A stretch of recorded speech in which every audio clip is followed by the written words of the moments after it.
It's time to do it. I mean, I know this kind of came out a month ago, but like I've seen it twice already, and the Batman from this year was fantastic. It was a 3 hour Chinatown like fucking detective masterpiece of a film.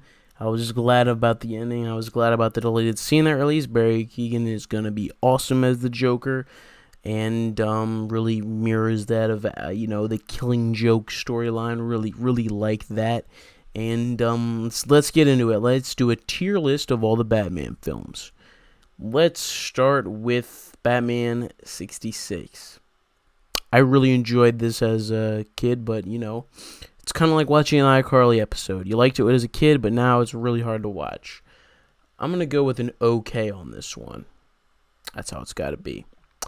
Batman vs. Superman, the writing was horrible, but the look and aesthetic and the action scenes were cool. But, there is no reason to really care about this character.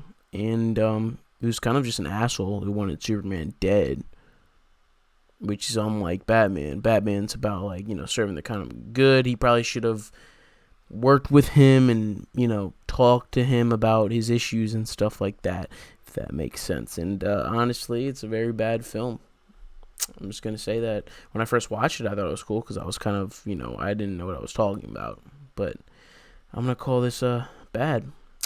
And the Red Hood one, I have not seen that animated movie, but, it's whatever.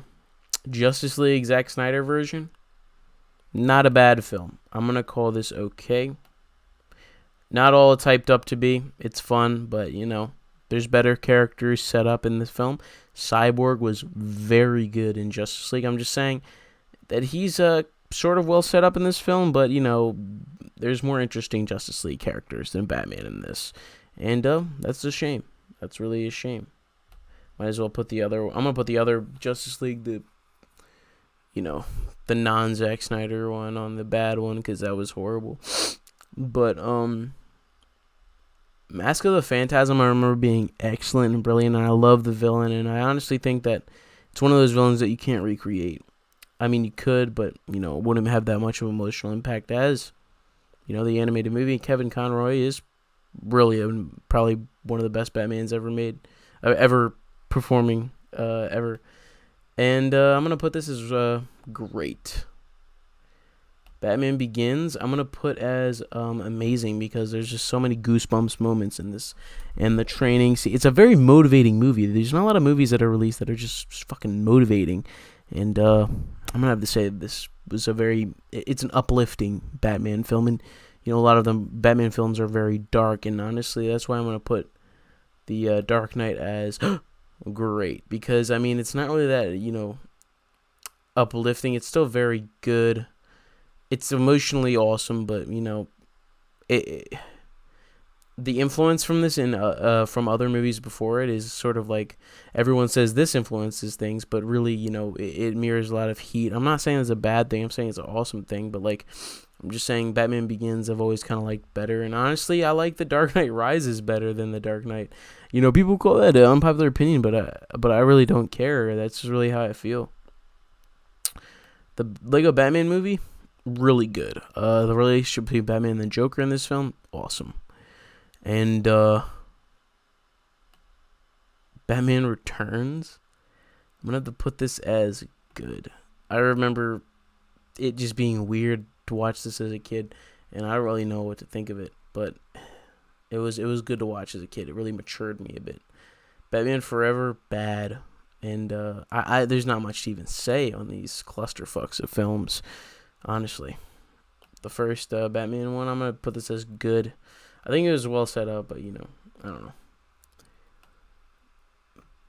The Batman from this year, amazing. Honestly, this is the best Batman movie ever made. It's the most Batman movie. The narration, the fucking...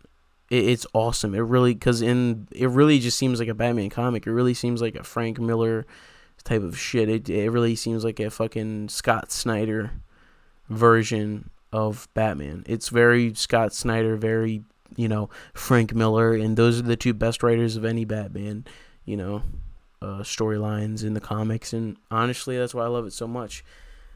because it's just really it kind of gives me like the Long Halloween vibes, but also some fucking like Legends of the Dark Knight vibes. Were really good series, and actually Robert Pattinson read the Shaman storyline from that, which I would love to see adapted as a flashback in a future rendition of the Robert Pattinson version, which I love the Shaman storyline. It's a very alternate but cool version of how Batman becomes Batman, and how he started as freelance detective work before doing this and just helping random people around the world.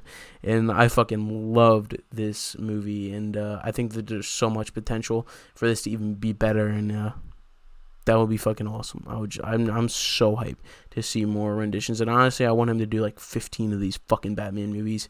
That would just be awesome. I don't want a trilogy. I want a quadruple trilogy. I don't even know what to say. You know what I mean? I just want so much. I want it to be like Star Wars, 9 fucking movies long. You know what I mean? That's what we need right now. But anyways, thanks for watching this YouTube video, and let me know if I should do any more tier lists and rankings, and let me know. Thanks for watching. Peace out.